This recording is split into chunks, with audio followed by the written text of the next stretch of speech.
Hi, I'm Kira Eadington. You can find me on YouTube at Kira Eadington. And I'm here today with Don Hall for at Don Hall Works. And today we're going to be doing bubble glazing. So bubble glazing is super fun and it's really easy to do.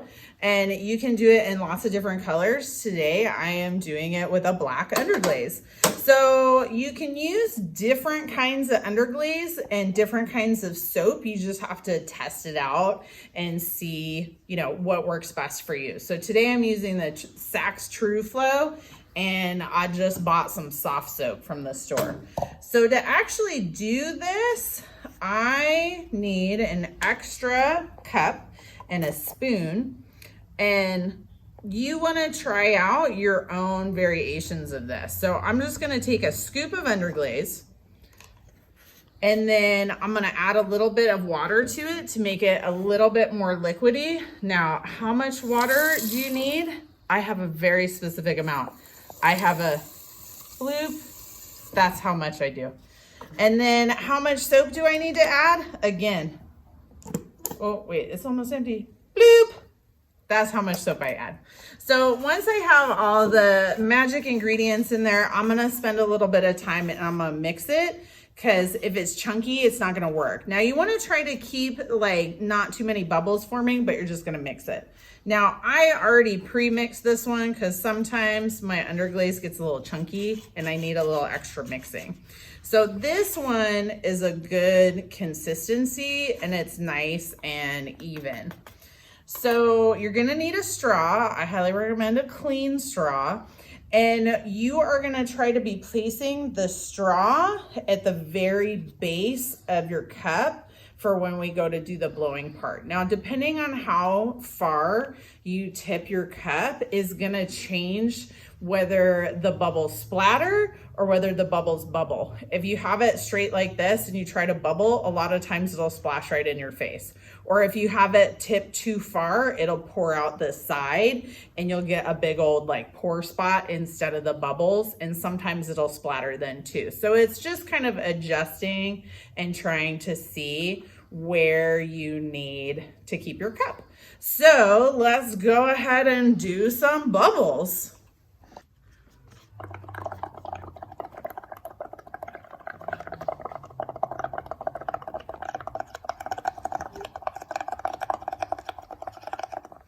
So you're just gonna add bubbles till you feel like it's bubbly. Now, if you were a patient person, wait until these pop on their own. It'll give you a more saturated color. But if you're like me and you're like, no, I must see it now, go ahead and pop them. That's fine too. Doink, doink. Oh, but if you do it too fast, it'll do that. So you do need to wait a little bit. If you want to pause, I'll do another one. Okay.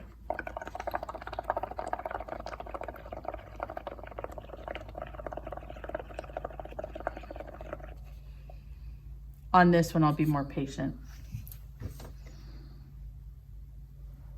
So literally just sit here and you wait until all your bubbles pop.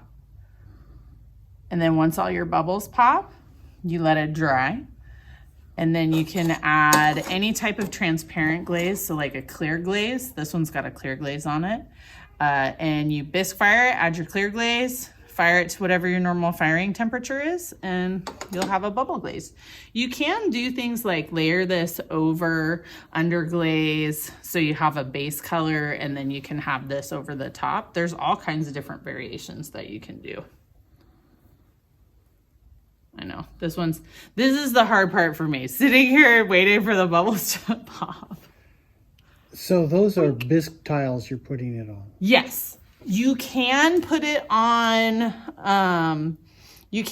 leather hard, but since you're adding so much liquid, sometimes it can make it kind of soft. So depending on the shape, sometimes it's better if you put it on the bisqueware. But yeah, you just wait for bubbles to pop. But you can start to see already, now that I actually waited instead of just blowing it right away, you can start to see the bubble shapes forming.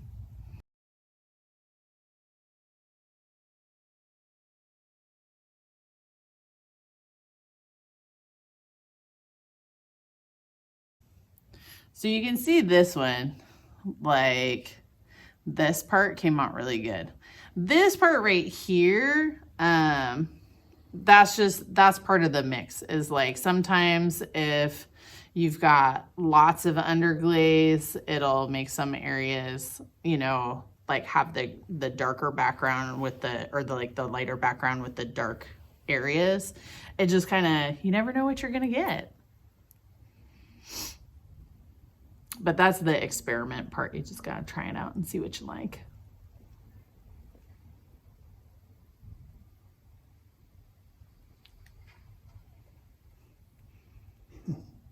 It's so hard for me to just wait. I'm not good at that. I just like, it's so hard. It's so hard. Usually when I do this, I just like, I'll do it and then I'll just walk away and leave it. Cause yeah, that's the way to do it. You actually just blow them on, leave it alone, and come back later and see. Yeah. Yeah. Yep. But that's really all there is just mix it up, try it out, blow some bubbles, see what it looks like. Right, so that is bubble glazing. It just takes a little bit of experimentation. Try and see what works best for you with your soap and your underglaze and your project, and hopefully you can be patient. So have fun, be creative, and make awesome stuff. Thanks, everybody.